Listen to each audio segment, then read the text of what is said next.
Avez-vous déjà remarqué à quel point tout paraît dramatique quand on a le nez collé au problème? Comme si notre monde se résumait à cette difficulté précise, à cette personne précise, à cette situation précise. À cet instant, tout semble lourd, urgent, insurmontable. Et pourtant, ce n'est pas toujours le problème qui est immense. C'est souvent notre position qui est trop basse. Cher ami, prendre de la hauteur change tout. Pas parce que les problèmes disparaissent par magie, mais parce que votre regard change. Et quand le regard change, le ressenti suit. Ce que vous pensiez être une montagne devient une colline. Ce qui vous paraissait être une fin devient un passage. Quand on est pris émotionnellement, on confond souvent importance et proximité.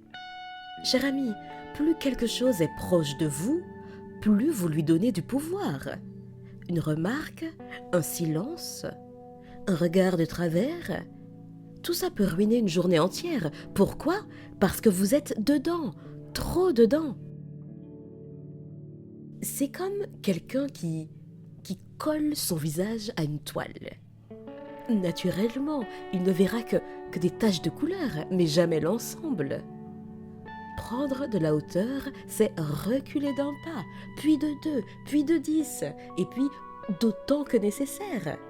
C'est se demander, est-ce que ça là, est-ce que ça aura la même importance dans 2 ans, dans 5 ans, dans 10 ans, ou après un travail sur moi-même? Et très souvent, cher ami, la réponse, c'est non, Cher ami, il y a des personnes dans votre vie qui occupent beaucoup trop d'espace mental. Mhm. Elles parlent, elles critiquent, elles attendent, elles exigent. Et vous, vous adaptez, vous expliquez, vous vous justifiez, vous compensez, et parfois jusqu'à l'épuisement.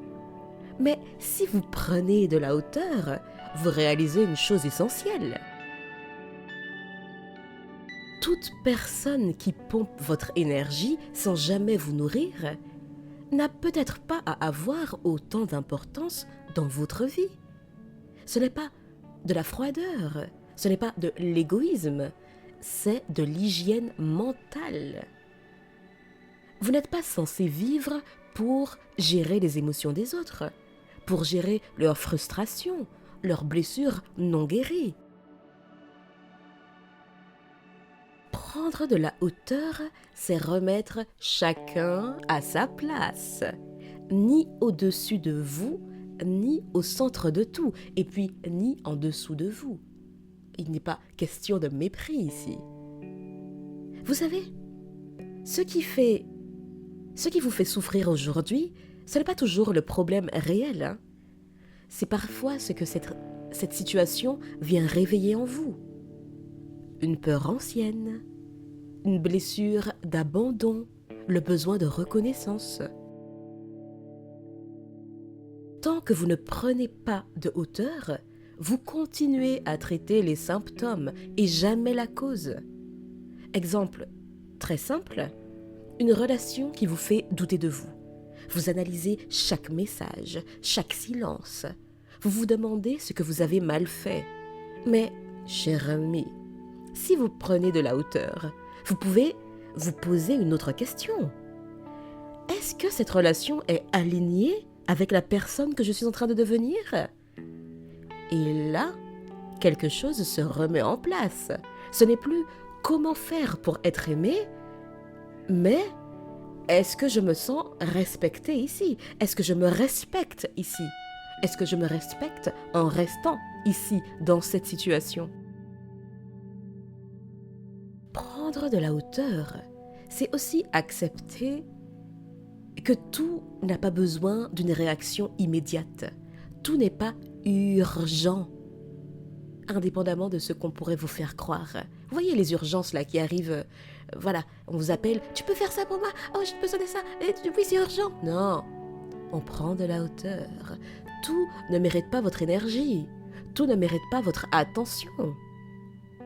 Certaines choses ont juste besoin de temps, et le temps est un filtre très puissant. Il clarifie, il trie, il apaise.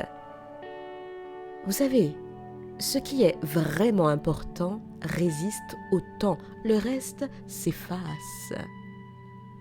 Cela dit, attention, prendre de la hauteur, ce n'est pas fuir, ce n'est pas minimiser ou nier ce que vous ressentez, au contraire. Ça commence par accueillir pleinement l'émotion, quelle qu'elle soit. C'est aussi pleurer si nécessaire. Et il n'y a pas de honte entre nous, hein. Il n'y a pas de mal à pleurer. Hein. Il n'y a pas de mal à pleurer. Pleurer, ça fait du bien. Et si tu as de la peine... Bon, je poursuis. Et puis, une fois l'émotion passée, levez la tête, relevez le regard. Et c'est se rappeler que vous êtes beaucoup plus vaste que ce que vous traversez. Cher ami, il y a une différence immense entre « ceci m'arrive » et « je suis ceci ». Tant que vous êtes collé à l'événement, vous confondez les deux. Prendre de la hauteur, c'est retrouver votre identité en dehors du problème. Vous n'êtes pas votre échec. Vous n'êtes pas votre rupture. Vous n'êtes pas votre fatigue actuelle. Vous êtes celle qui traverse, celle qui apprend, celle qui ajuste. Exercice très simple. Imaginez-vous dans 10 ans. Pas dans le détail, hein, juste vous, plus âgé, plus stable, plus ancré, en train de regarder la situation que vous vivez aujourd'hui. Que dirait-elle ? Très souvent, elle sourirait avec tendresse. Elle dirait sûrement « J'ai cru que ça allait me briser, mais ça m'a construite. Ça m'a rendue plus forte. Ça m'a permis de comprendre. » Ou elle vous aurait sûrement dit quelque chose du genre « Hé, ma douce, détends-toi, hein, détends-toi. Tu vois ce petit problème-là que tu as aujourd'hui, là, celui que tu crois qui va t'envahir. Eh bien, dans 10 ans, tu ne t'en souviendras même pas. Donc, ah oui, et puis pareil pour ça. Hein. Donc ça, et puis ce problème-là, ah oui, et puis elle, hein, tu l'oublies. Hein, tu l'oublies. Et vous verrez, cette perspective change tout. Prendre de la hauteur, c'est aussi revoir ses priorités. Est-ce que ce qui vous prend la tête aujourd'hui mérite réellement autant d'espace dans votre vie ? Ou alors, est-ce une distraction, un bruit, un combat qui n'est même pas le vôtre ? Vous savez, beaucoup de personnes s'épuisent dans des guerres inutiles parce qu'elles n'ont jamais pris le temps de se demander si elles voulaient vraiment les mener. Et puis, il y a aussi cette vérité un peu inconfortable. Plus vous travaillez sur vous, plus certaines choses perdent naturellement de leur importance. Des comportements qui vous faisaient réagir avant vous laissent désormais indifférente. Des personnes qui avaient un pouvoir émotionnel sur vous deviennent secondaires, tertiaires, quatroicières, cinquincières, enfin un néologisme quand tu nous tiens. Non pas parce que vous êtes devenu dur, mais parce que vous êtes devenu plus stable.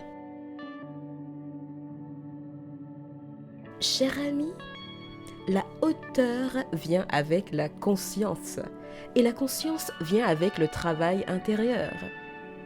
Ce travail qui vous apprend à observer sans vous noyer, à ressentir sans vous identifier, à choisir vos combats. Cher ami, choisissez vos combats. À protéger votre énergie comme quelque chose de précieux. Vous n'êtes pas obligé de régler toute votre vie aujourd'hui. Vous n'êtes pas obligé d'avoir toutes les réponses maintenant. Mais, vous pouvez choisir dès maintenant de relever la tête, de respirer et de vous rappeler que ce moment n'est qu'un chapitre, ce n'est pas le livre entier. Maintenant, si vous décidez de faire de ce chapitre le livre entier, ah ça c'est autre chose, hein? Quand vous prenez de la hauteur, la vie devient plus lisible, plus simple, plus claire, pas parfaite, hein, mais gérable, et souvent beaucoup plus agréable que ce que votre esprit inquiet vous raconte. Sur ces quelques mots, je vous dis à bientôt, et d'ici là, imposez-vous.